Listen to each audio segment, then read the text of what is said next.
Madame Windsor?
Descendez, s'il vous plaît.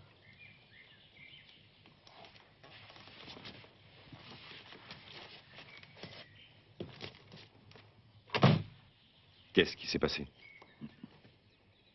Qui a tiré là-bas?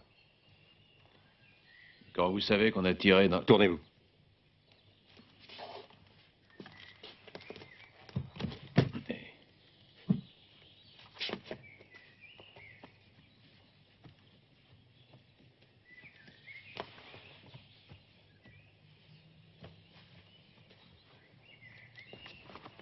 Suivez-moi à la voiture.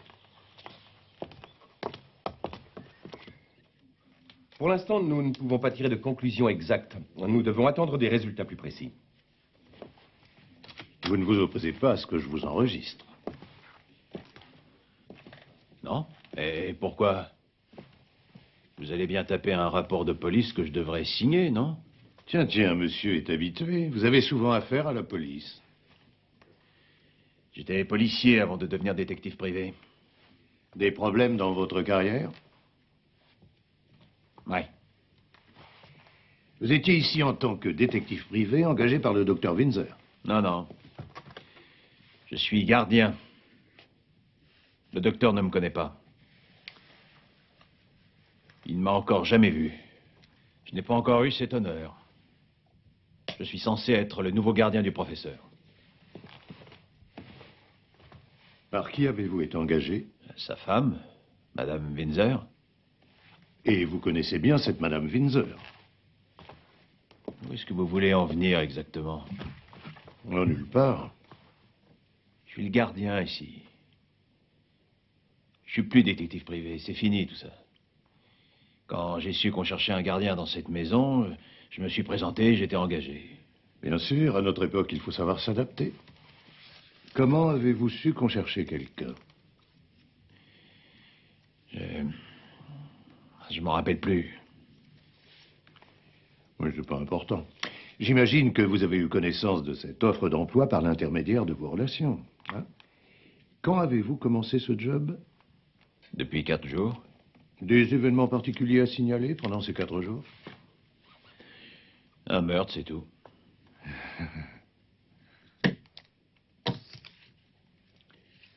Qui vit dans la maison? Madame Windsor. Mais elle est partie hier pour voir une amie en Suisse. Son adresse? Vous étiez donc seul dans la maison hier soir? Pas exactement. J'étais dans mon appartement au fond du jardin, là-bas. Je vais vous dire quelque chose que vous allez découvrir.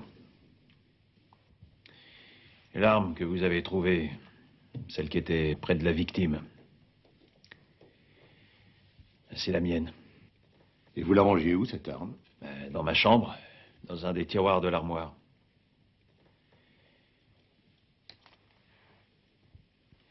Et la victime, vous l'avez identifiée?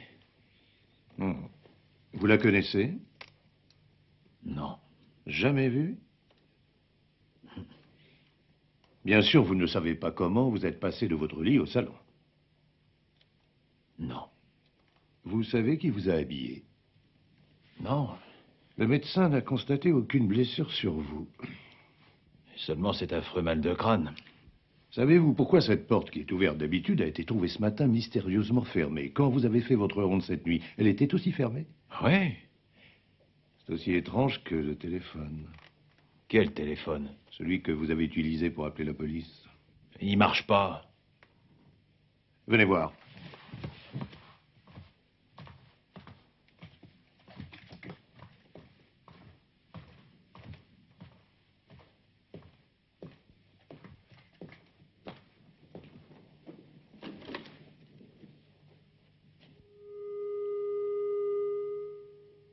Vous l'avez déjà fait réparer.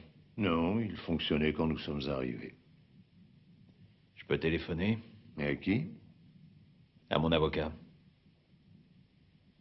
Allez-y.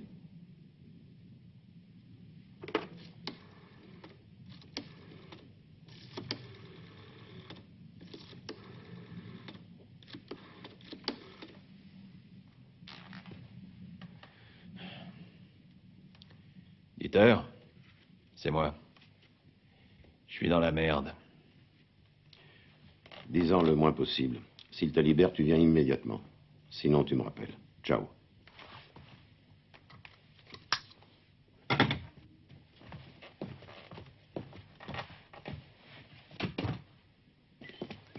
Vous avez déclaré être monté dans votre voiture pour aller à la cabine la plus proche pour appeler police secours. Je comprends que vous ayez du mal à me croire. Pourquoi? Puisque le téléphone ne marchait pas, vous ne pouviez rien faire d'autre. Vous ne fermez pas votre porte la nuit? Non. Eh bien, nous allons la fermer maintenant. En attendant que les gars du labo fassent leur travail.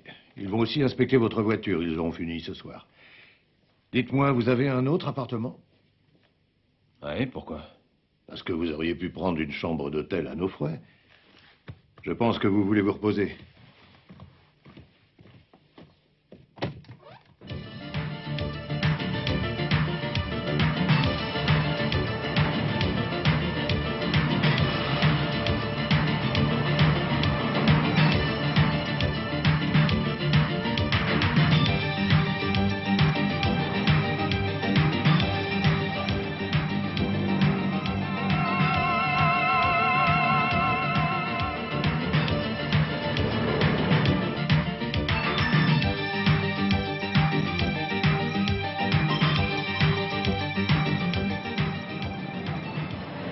Le bureau de Monsieur Peters, s'il vous plaît.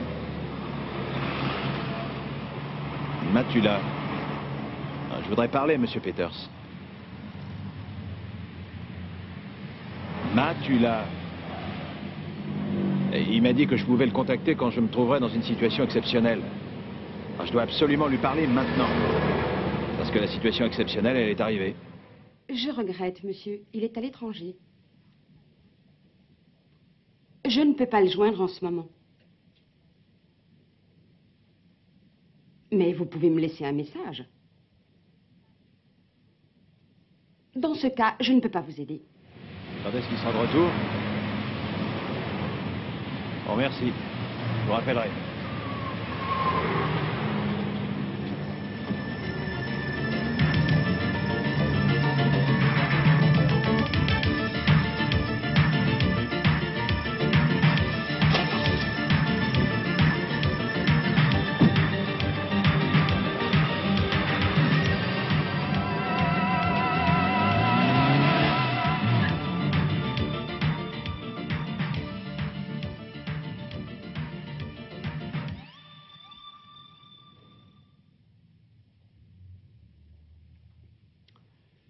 Alors, explique-moi, c'est qui le docteur Windsor?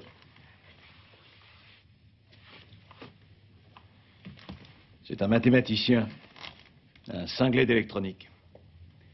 C'est un expert spécialisé dans l'étude du guidage des fusées. Il travaille pour une entreprise de Essen et une société française qui font des milliards de chiffres d'affaires. Alors t'imagines l'importance de ce Windsor. Comment as-tu rencontré un tel personnage? Dans le privé, personne ne peut l'approcher. Il n'a jamais voulu de garde du corps pour sa protection. 2 fois de suite, il a viré les responsables de sa sécurité.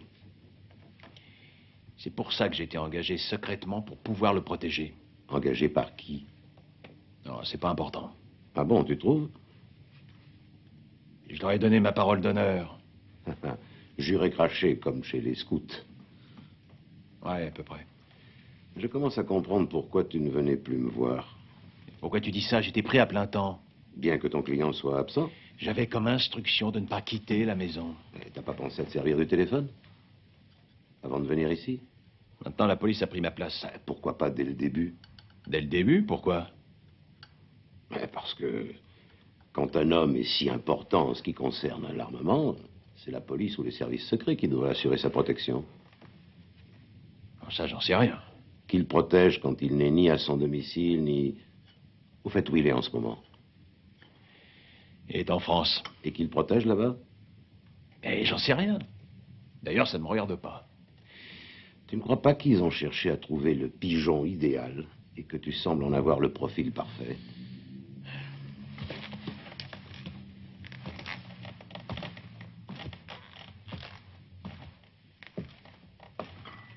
D'habitude, tu veux toujours tous les détails avant de commencer un boulot pour moi.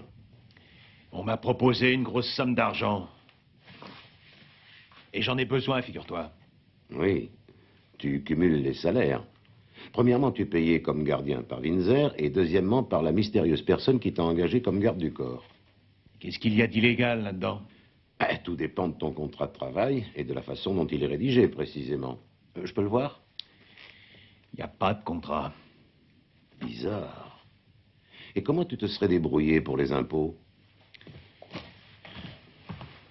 Dieter, je crois que j'ai mis les pieds dans un sacré merdier. Ça, oui. Plus la fraude fiscale. L'homme a été assassiné avec mon arme et je... Et toi, comment t'es-tu retrouvé tout seul sur le lieu du crime? Tu peux me fournir une réponse? Dis donc, le commissaire s'est aperçu que tu avais une chaussette à l'envers.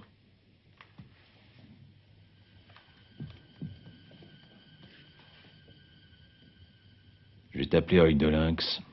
Ça aurait pu être une preuve pour la police que quelqu'un d'autre t'avait habillé. Si tu t'en étais aperçu, ça aurait pu jouer en ta faveur. Ouais, déshabille-toi. Et ne mange pas.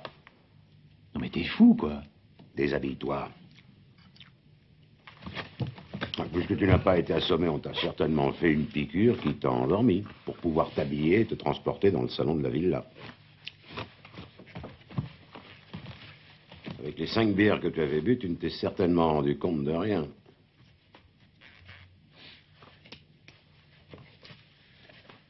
Le pantalon. Je ne comprends pas pourquoi la police t'a laissé partir.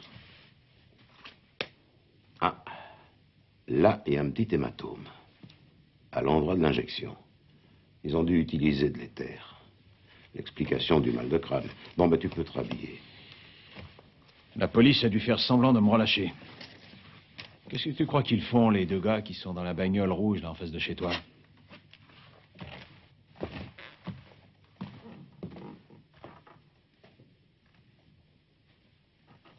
Tu es venu directement me voir? Ouais. Laisse-les te filer. Et ils vont prendre confiance en eux. Et tu sais ce que tu vas faire?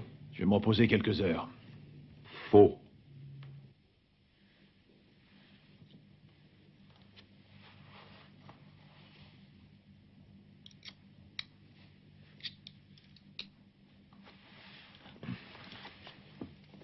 Alors, ça va? Vous n'avez pas peur de mourir? Mourir, pourquoi? Ben voyons. Avec tout ce sang en moins, personne ne peut survivre. Vous savez, ce qui me plaît chez vous, c'est votre humour. Moi aussi, ça me plaît.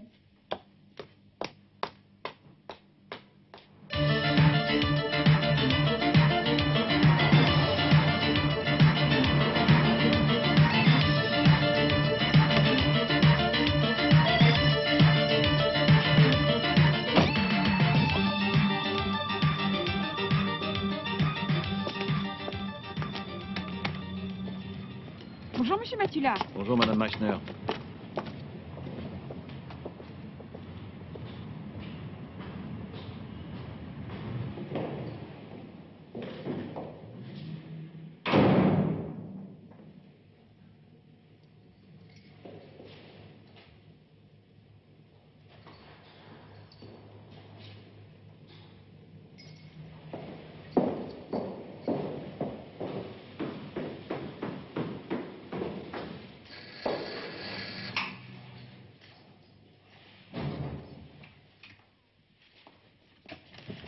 Ah, monsieur Matula. Excusez-moi, Madame Hertz, mais j'ai dû me tromper de clé. Vous pourriez m'ouvrir? Mais oui, un moment. Alors, vous étiez en voyage? Ah non, pourquoi? Ça fait 4 jours que je vous ai pas vu. En tout cas, vous n'avez pas l'air en forme. Une femme? Ah non. Non, mais je travaille de nuit. Ah, il y a un homme qui est venu ce matin. Je pense qu'il voulait vous voir. À quelle heure il est passé? Vers 5 heures, il est entré dans l'immeuble. Il avait sa clé. J'ai pensé que c'était vous qui rentriez, mais il est reparti au bout de 5 minutes. J'ai vite regardé et j'ai vu un homme que j'avais encore jamais vu ici. Et oui, vous savez ce que c'est. J'ai de plus en plus de mal à dormir. Et vous pourriez le reconnaître? J'ai pas pu le voir très longtemps, vous savez. Vous voyez qui c'est? Vous êtes certaine qu'il avait une clé? C'est lui qui a ouvert la porte du bas, ça j'en suis sûre. Si quelqu'un avait appuyé sur le bouton de l'entrée, j'aurais entendu. Et vous pensez qu'il allait chez moi? Oui. Non, j'ai pas voulu dire ça. Je l'ai seulement entendu entrer dans l'immeuble. Je sais pas chez qui il allait vraiment. Oui, peut-être chez Madame Meissner. À 5 heures du matin. Oh, vous savez, avec Madame Meissner, j'ai vu pire. Je peux garder le double en attendant de retrouver ma clé. Oh oui, naturellement. Vous feriez mieux de rester dehors, et si jamais il avait déposé une bombe. Vous voulez peut-être que j'appelle la police? Non, pas tout de suite. Merci, Madame Hertz.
Qui est là?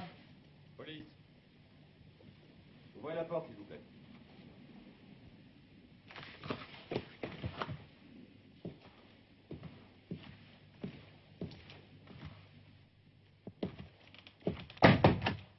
Monsieur Matula, Oui. j'ai un mandat d'arrêt contre vous et un mandat de perquisition. Je vous prie de n'opposer aucune résistance. Je suis fatigué, j'ai pas envie de me battre. Entrez.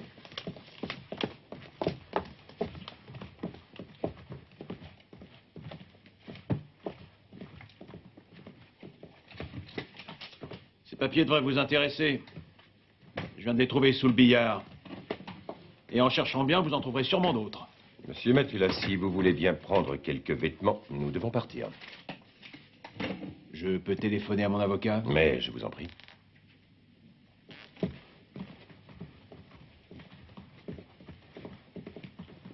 Quel numéro? 43 97 11.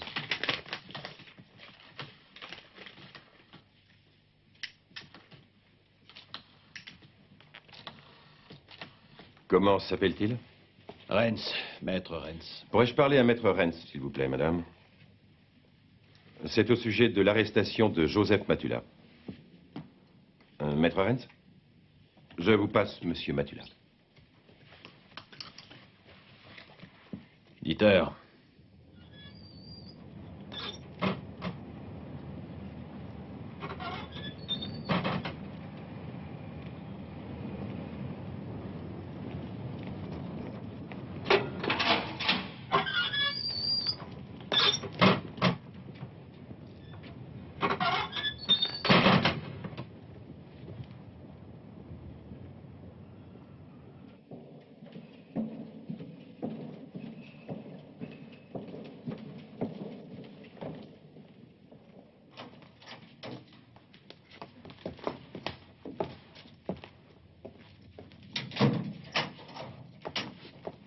Hé!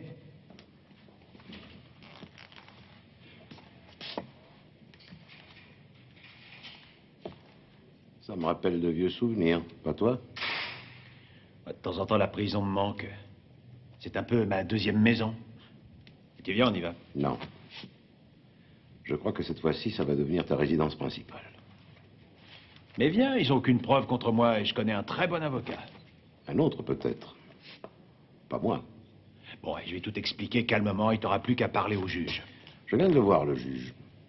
Premièrement, tu étais seul présent au moment du crime. J'ai été endormi et transporté. Non. Ce sont tes affirmations. C'est toi qui les racontes. On t'a trouvé en pleine forme au volant de ta voiture. Ça ressemble beaucoup à une fuite. Je voulais trouver une cabine téléphonique. Alors qu'il y avait un téléphone dans la maison. Il ne marchait pas. Urban nous a montré qu'il fonctionnait. Tu as parlé avec Urban? Oui, il était dans le bureau du juge. Urban est le contraire d'un flic qui se précipite. Il est ambitieux, fouinard et malin. Tout ça n'est pas à notre avantage. Pourquoi? Puisque je suis innocent, il vaut mieux un flic intelligent qu'un tocard qui dort. Théoriquement, oui. Pratiquement, non. Et c'est quoi le deuxièmement? Le pistolet. L'homme a été assassiné avec ton pistolet. Bien sûr, puisque je l'ai dit à la police. Mais savais-tu qu'il y avait aussi tes empreintes sur la crosse du pistolet? Et que les tiennes?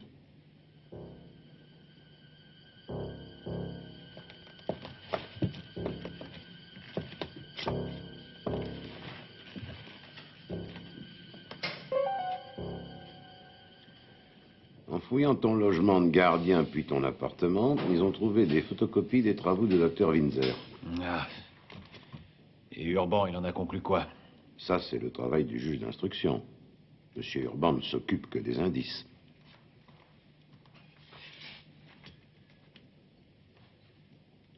Ça veut dire que je dois rester ici en attendant le jugement?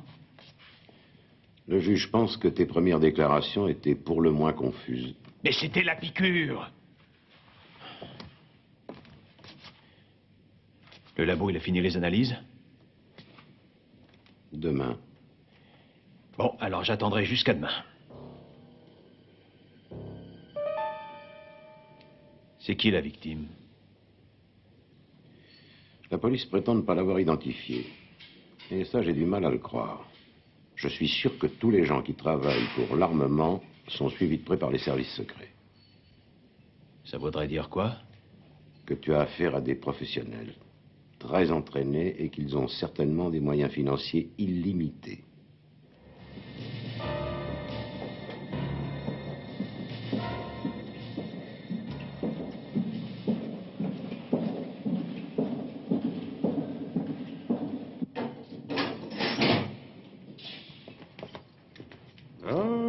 Matula.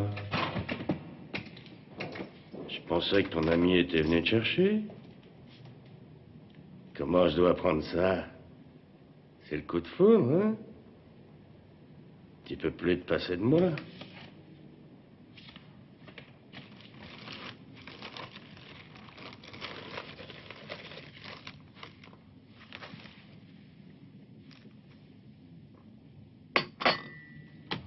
Je peux avoir un café, s'il vous plaît? Oui, bien sûr.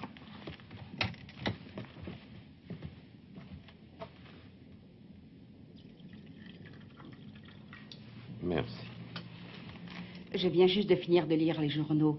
Ils écrivent que l'assassin présumé est derrière les barreaux. Vous pensez qu'il parle de M. Matula? Présumé ne veut rien dire du tout. Pourriez-vous m'appeler la rédaction de ce journal? Demandez monsieur Kirsch. Oui, tout de suite.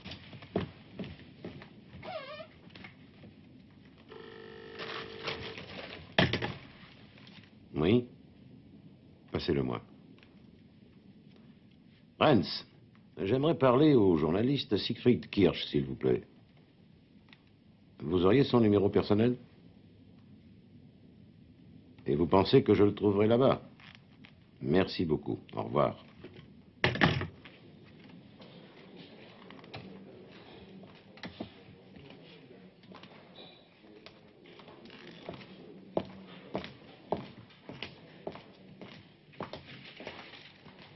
Excusez-moi, je cherche Monsieur Kirsch. Merci beaucoup. Monsieur Kirsch, je m'appelle Renz. Je peux m'asseoir un moment? Mais je vous en prie.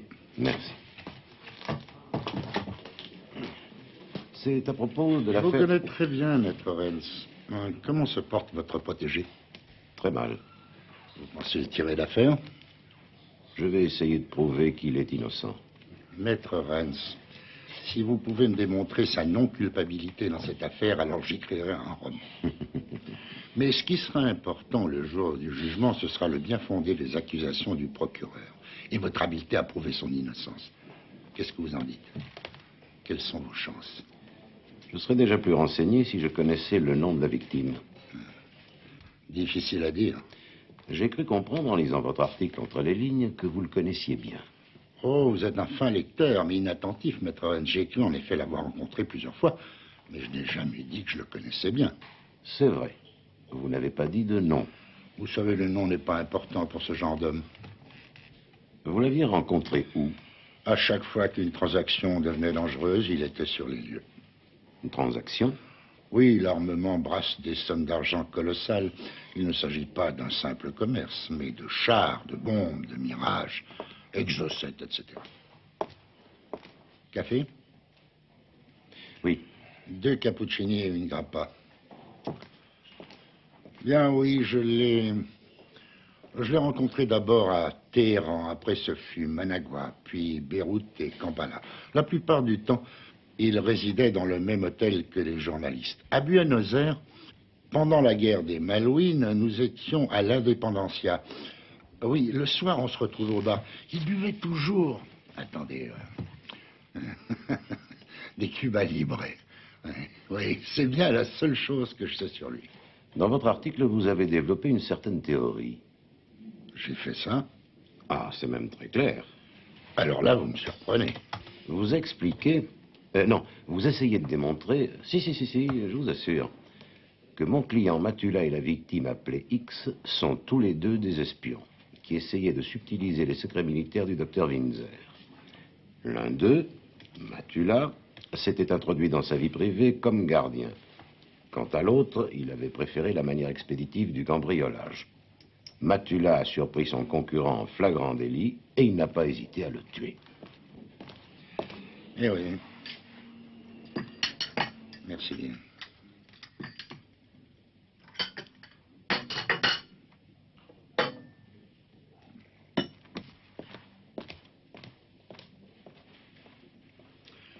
Intéressante, votre théorie. Ah non, c'est pas la mienne. Je vous cite textuellement. L'immatérialité de ce genre d'opération peut entraîner une baisse des prix du jour au lendemain. La chute de la valeur peut être vertigineuse, et ça, les experts le savent. C'est vrai, c'est bien le texte que j'ai écrit. Mais je n'ai pas écrit que je connaissais l'assassin. Je m'en garderai bien. Je ne prends pas la place du juge. Que savez-vous de précis sur le docteur Windsor?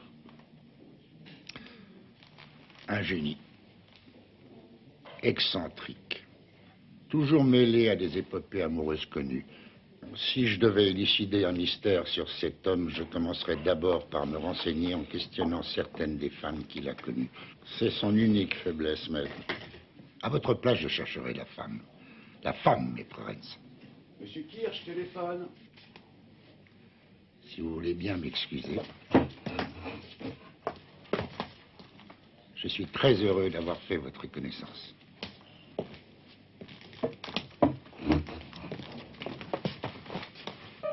Kirsch.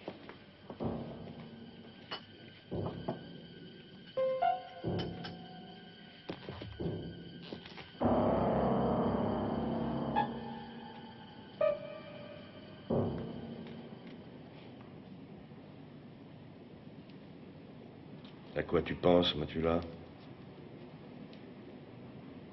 Tu crois toujours être privé de liberté et que tu es victime d'une séquestration? Tu sais, toi, combien il y a d'étoiles dans le ciel?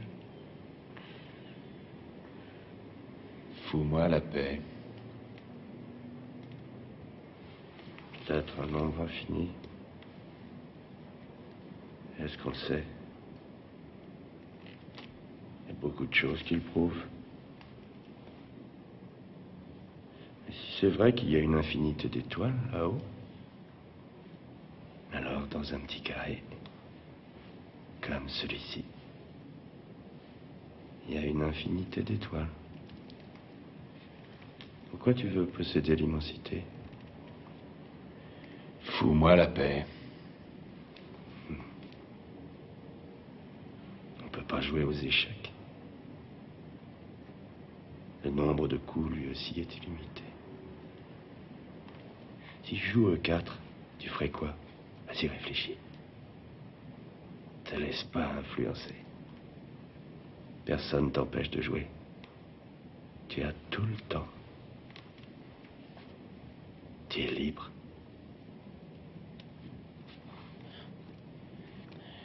Ah oui, et si je veux une bière, comment je fais? Je sais ce que tu essayes de me dire, Matula. Tu crois vraiment que c'est différent dehors? Par exemple, si tu veux voler, tu crois que tu as le pouvoir de le faire? Si tu veux faire l'amour avec une femme, tu es sûr de l'avoir? Il n'y a qu'une seule différence entre la vie à l'extérieur et la vie à l'intérieur de notre prison. C'est que dehors, on accepte les limites de la liberté. Ici, on s'y habitue mal. Mais ça va bientôt changer, Matula. Ça va changer.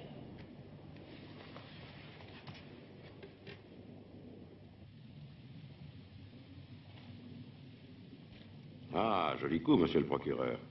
Vous ne jouez pas aujourd'hui? Et malheureusement, je ne peux pas faire autrement. Je me suis foulé le poignet. En portant des dossiers? Je ne progresse plus. Vous pouvez peut-être m'aider. En effet, je pourrais. Mais je ne pense pas que ce soit judicieux. Il s'agit d'aider un de mes amis. C'est bien ce que je pensais. J'ai appris que vous représenterez l'accusation. Oui, et vous la défense. C'est mon ami. Oui. J'en déduis qu'on n'est jamais assez prudent sur le choix de ses amis. Je trouve justement qu'il faut tout faire pour venir en aide à un ami dans le besoin. Oui, bien sûr. Mais il est bien plus difficile de prendre sa défense s'il est coupable. Ce n'est pas facile d'accepter sa culpabilité. Oui. Dans une affaire pareille, je crois qu'il faut ne s'occuper que des faits. Ah, les faits. C'est souvent à double tranchant. Oui. Des aveux seraient les bienvenus. Un mobile me suffirait déjà. Ça, c'est facile. Même moi, je le connais. Notre ami a 70 000 marques de dette. Il s'est porté garant d'une amie à lui qui avait souscrit de nombreux crédits. Cette femme s'est envolée avec l'argent pour laisser place aux huissiers de justice. Un fantastique geste. Oui. Une bonne position de départ.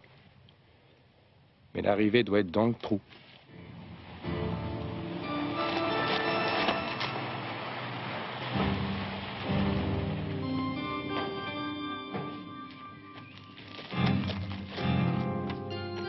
Monsieur Kirsch.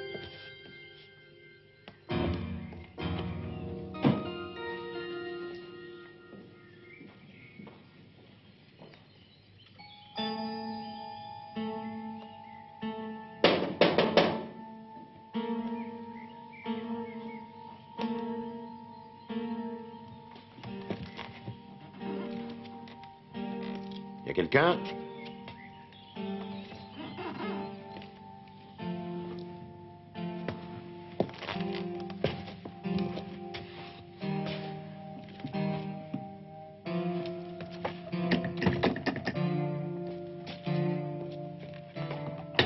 Y a quelqu'un? Sortez immédiatement d'ici. Mon nom est Rance.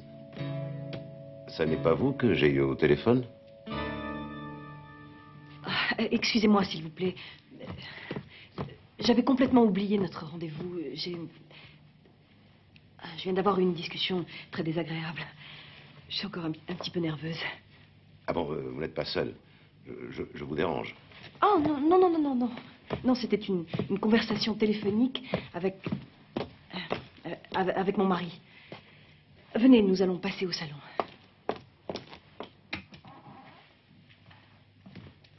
Asseyez-vous, je vous en prie. Merci. Colérique ou hystérique?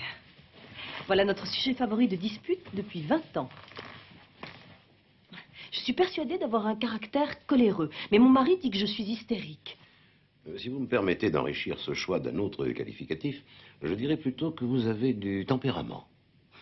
Vous êtes un homme galant, maître Rance. Que puis-je faire pour vous?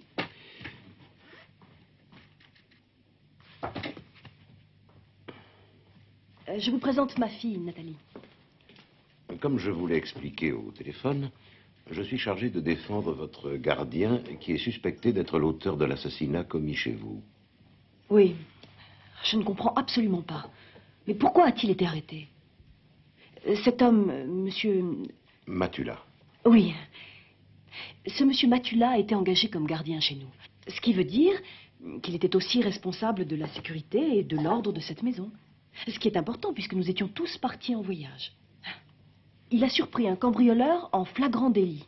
Ce voleur était en train de vider le coffre-fort de mon mari et il lui a tiré dessus. Je trouve ça formidable. Bien sûr, formidable n'est pas le mot qui convient. Finalement, un homme a trouvé la mort, mais je pense qu'il n'a fait que son devoir. Il était payé pour surveiller la maison. Vous me comprenez, monsieur? Comme quoi l'aviez-vous engagé? Comme veilleur de nuit? Ou comme simple gardien? Oh, nous n'avions rien défini de précis. Comme vous avez pu peut-être vous en apercevoir, nous avons des objets de valeur. Et bien sûr, il y a aussi le travail de mon mari. Oh, je ne m'y connais pas vraiment, mais j'imagine qu'il n'est pas dénué d'une certaine valeur marchande. Donc, évidemment, j'attendais de la part d'un gardien une surveillance de tous les instants. Oui, mais vous n'en avez absolument pas fait mention dans votre contrat. Contrat? Ah, il n'y a pas eu de contrat. Nous nous sommes mis d'accord verbalement. Ah, j'ai complètement oublié de vous proposer un verre. Oh non, merci. Je n'ai pas soif. Vraiment pas.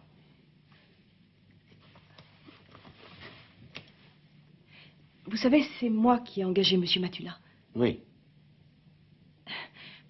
Je dois vous avouer que les raisons majeures qui m'ont fait choisir cet homme sont nombreuses.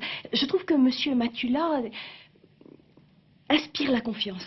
C'est un homme sportif, très viril, plein d'énergie et surtout très travailleur. Je me sens souvent seule dans cette grande maison. Il m'arrive d'avoir peur. Votre mari est assez souvent en France. Oui, Et votre fille est rarement avec vous. rarement, oui. J'imagine que vous êtes heureuse qu'elle soit ici en ce moment. Elle ne reste pas longtemps. Elle reprend l'avion dès ce soir. Pour la France? Pendant la fameuse nuit, vous étiez chez une amie à Zurich, je crois. Oui. Oui, j'ai déjà tout raconté à la police. D'ailleurs, ils ont tout vérifié. Bien, Madame Windsor, je ne voudrais pas vous déranger plus longtemps. En tout cas, je vous remercie de l'intérêt que vous portez à mon client.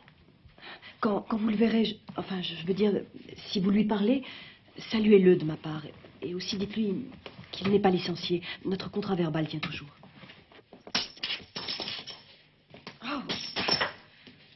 Quand je vois tout ça, je deviens folle de rage. Après votre mari? Bien sûr. Et il n'y a qu'avec lui que j'ai ce genre de rapport.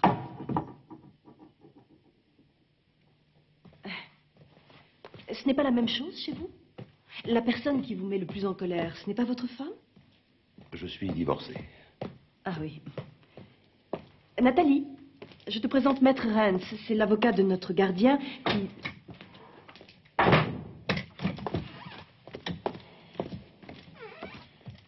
Je trouve ça vraiment dégueulasse. Moi aussi.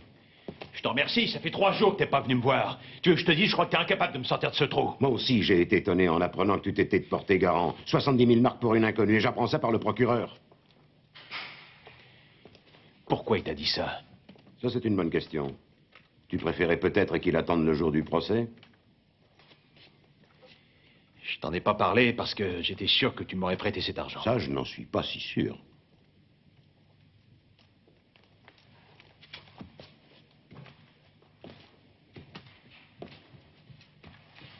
Ouais, c'était stupide de ma part, je sais. J'avais honte de moi. Et c'est pour ça que tu as accepté de tremper là-dedans? Mais non, c'est pas ça. Madame Windsor est de ton avis. Elle te salue, d'ailleurs. Tu dois lui manquer. Le contrat verbal tient toujours. Ce sont ses propres paroles. Qui t'a engagé réellement? Madame Windsor n'a rien à voir. Dis-moi si ton mystérieux patron t'a fait un contrat perpétuel, lui aussi. Depuis que je suis ici, j'ai du mal à le joindre, figure-toi. C'est pour ça que je veux le faire à ta place. Il faut d'abord que je lui parle, on verra ça plus tard. Nous tournons autour du pot. Tu ne veux pas donner son nom parce que t'es en prison. Ne m'interromps pas, s'il te plaît. Et moi, je ne peux pas te faire sortir si tu ne poses pas les cartes sur la table. Mon patron sait bien que tous les deux, on est amis. Il m'a demandé expressément de ne jamais parler de nos affaires. Et ça, spécialement avec toi, Dieter. Oui, mais à l'époque où tu t'es engagé, la situation était différente.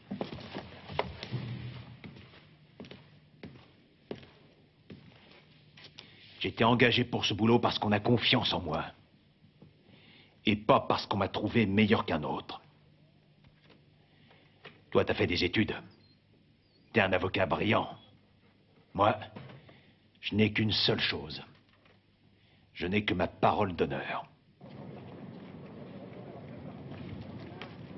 Tu peux aussi avaler une petite cuillère.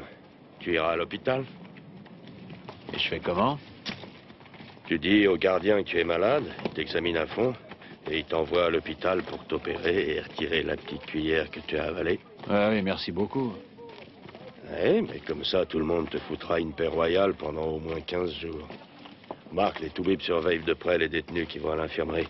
T'imagines bien qu'ils sont habitués à tomber sur des tirs au flanc et sur des gars qui en profitent pour s'évader. Ouais, faut pas trop les prendre pour des abrutis. Et c'est quoi le mieux? Ça a été opéré de l'appendicite. Ouais. Tu connais les symptômes d'une crise d'appendicite aiguë? À peu près. Ah non, faut savoir exactement, sinon on ne va jamais te croire. T'as de la chance, j'ai eu la mienne il y a 2 ans. je peux t'expliquer ce que tu ressens exactement. Et tu peux me faire une description détaillée de l'hôpital? Oui, mais pour réussir, t'auras besoin de beaucoup de chance. Si t'es transporté à l'hôpital municipal, t'auras tout perdu. Les mesures de sécurité sont draconiennes. Par contre, si on t'amène à l'hôpital intercommunal, tu peux réussir.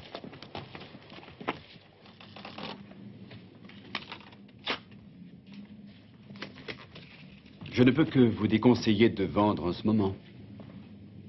À la limite, vendez les actions. Mais à votre place, j'attendrai. Les fluctuations du marché américain me forcent... Je ne veux rien vendre du tout, mais emprunter. Je voudrais savoir combien d'argent liquide vous pouvez me donner tout de suite. Sur les plus-values de vos actions, 30%, et quant à vos obligations, environ 75%. Combien? Si vous pouviez me révéler la nature exacte de l'investissement que... Il s'agit bien d'un investissement? Non, je ne peux rien vous dire. J'ai besoin d'argent, un point c'est tout.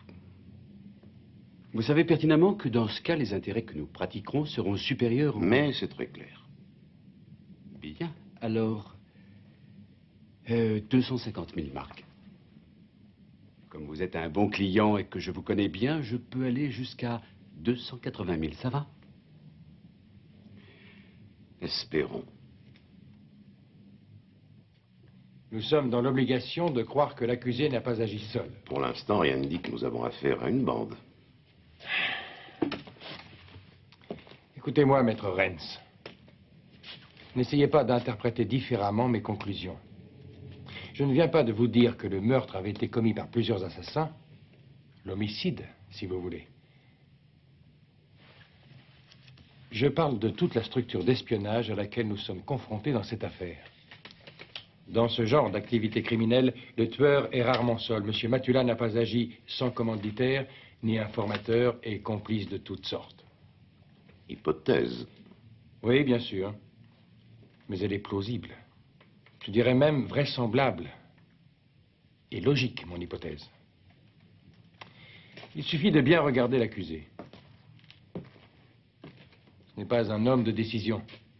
Je le vois mal, seul contre les puissances de l'armement international. Mais de quoi parlez-vous, monsieur Arendt? Oui, monsieur le procureur, ce n'est pas votre plaidoirie.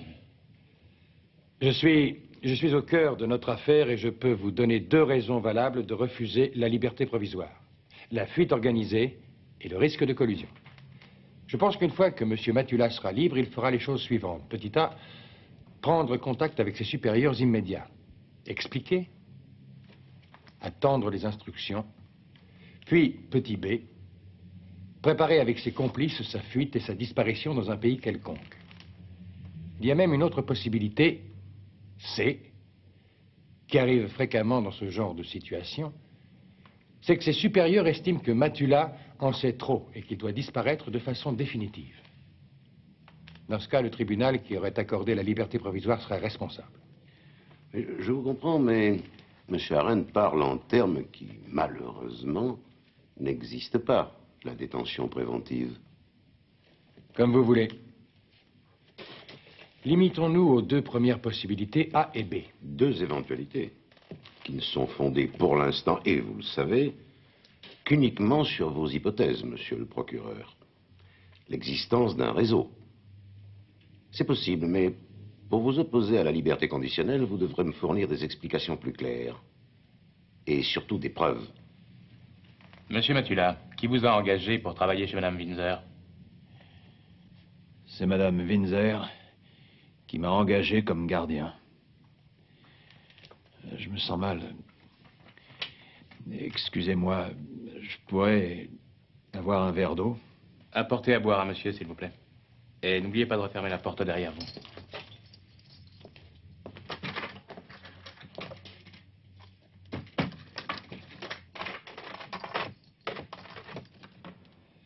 Monsieur Matula, vous avez déclaré à la police sur le lieu du crime que vous aviez été... Objection. Mon client avait été anesthésié avant le crime. Oublions le danger de collusion. Revenons au risque de fuite. Monsieur Matula n'a pas de famille et pas d'emploi fixe. Il travaille chez Windsor. Arrêtez, maître Renz. Donc, il n'a pas d'emploi fixe, pas de biens propres. Au contraire, il a des dettes énormes. Et c'est pour cette raison que je vous affirme qu'il s'enfuira pour ne pas comparaître le jour de son procès pour homicide. Nous proposons une caution. De quel montant? Monsieur l'avocat, quel est le montant que vous nous proposez? 200 000 marks. Je proteste. La caution minimum est d'1 demi-million.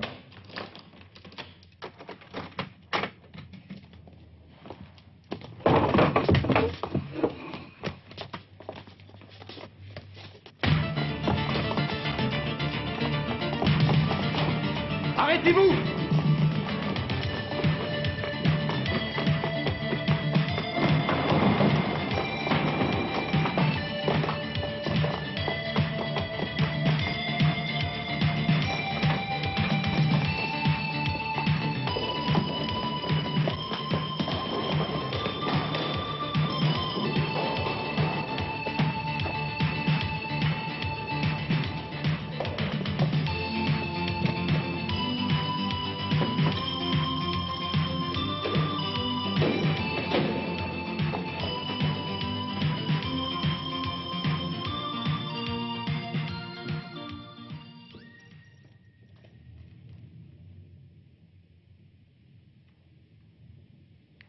Voulez-vous toujours nous proposer une caution, maître Renz? En tout cas, le plus important, ce n'est plus de trouver des preuves, mais de réussir à l'arrêter de nouveau.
Au revoir, maître Renz.